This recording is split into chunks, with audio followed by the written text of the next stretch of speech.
Everyone good evening मेरे दोस्त मेरे भाई। मैं आप लोगों को नौ एवं धारा बोर्ड एंड स्ट्रीम का क्वेश्चन से कराने जा रहा हूँ। यह क्वेश्चन एसएससी सीजीएल 20/7/2023 में पूछा क्वेश्चन है।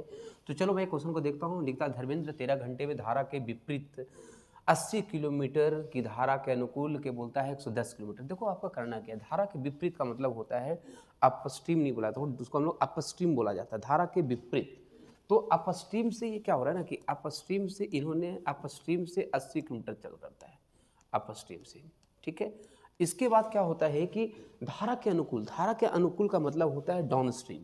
तो डाउन स्ट्रीम में जो है वो आपका चल रहा है 110।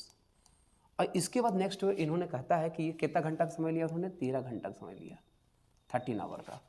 नेक्स्ट आपको कहता है कि 13 आवर समय लिया, और फिर कहता है क्वेश्चन, अगला क्वेश्चन ये कहता है कि आपको वह 10 घंटा, साथ ही वह 10 घंटा, कितने घंटा आपके पास 10 घंटा, साथ ही वह 10 घंटे में क्या धारा के विपरीत कितना 60 किलोमीटर, धारा के विपरीत 60 किलोमीटर मतलब अपस्ट्रीम। फिर से हम प्लस कर लेंगे। फिर हमारा क्वेश्चन है 88 बटा ये हमारा हो जाएगा डाउन ये हो जाएगा अपस्ट्रीम हो जाएगा यू, ये हो जाएगा डी आपके हो जाएगा। मेरे प्यारे भाई आपको यहाँ से ये समझना है कि ये इक्वेशन बन गया। यहाँ से आपको सॉल्व करना है धारा की गति।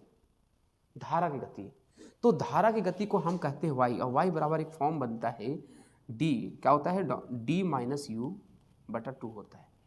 तो इस इक्वेशन से आपको क्या सॉल्व करना होगा, तो इस इक्वेशन से d और u निकालोगे तभी तो हमारा धारा की क्या निकलेगा, धारा की गति निकलेगा किलोमीटर पर घंटा में।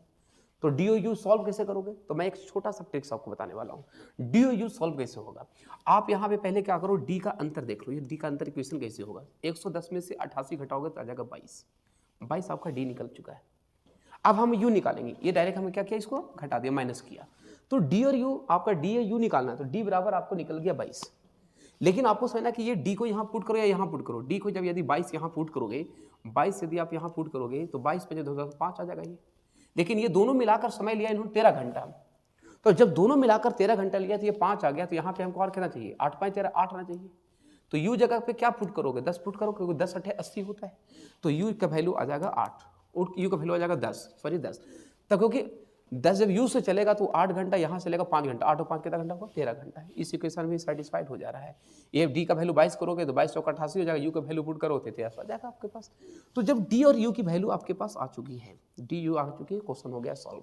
जब ये क्वेश्चन सॉल्व हो जाएगा तो डी की वैल्यू आप हो जाएगा कितना हो जाएगा 22, और यू का वैल्यू 10 बटा 2 करोगे। 2 करो, 22 में से 8 गया बच्चे, 22 में से 10 गया तो कितना बचेगा आपके 12, और 12 बटा 2 करोगे तो कितना आ जाएगा आपके पास 6। तो 6 किलोमीटर प्रति घंटा का स्पीड से वो क्या हो गया, किसकी चाल, एक धारा की गति निकल गया, धारा की गति। तो इस तरह के प्रश्न को करने के लिए आपको बहुत इक्वेशन बन रहा था। हम इक्वेशन सॉल्व नहीं करने में टाइम वेस्ट करेंगे, ट्रिक लाएंगे, लॉजिक लाएंगे, और लॉजिक से क्वेश्चन की सॉल्यूशन करेंगे। सिलेक्शन कोई नहीं रोकेगा। तो thank you everyone, thank you.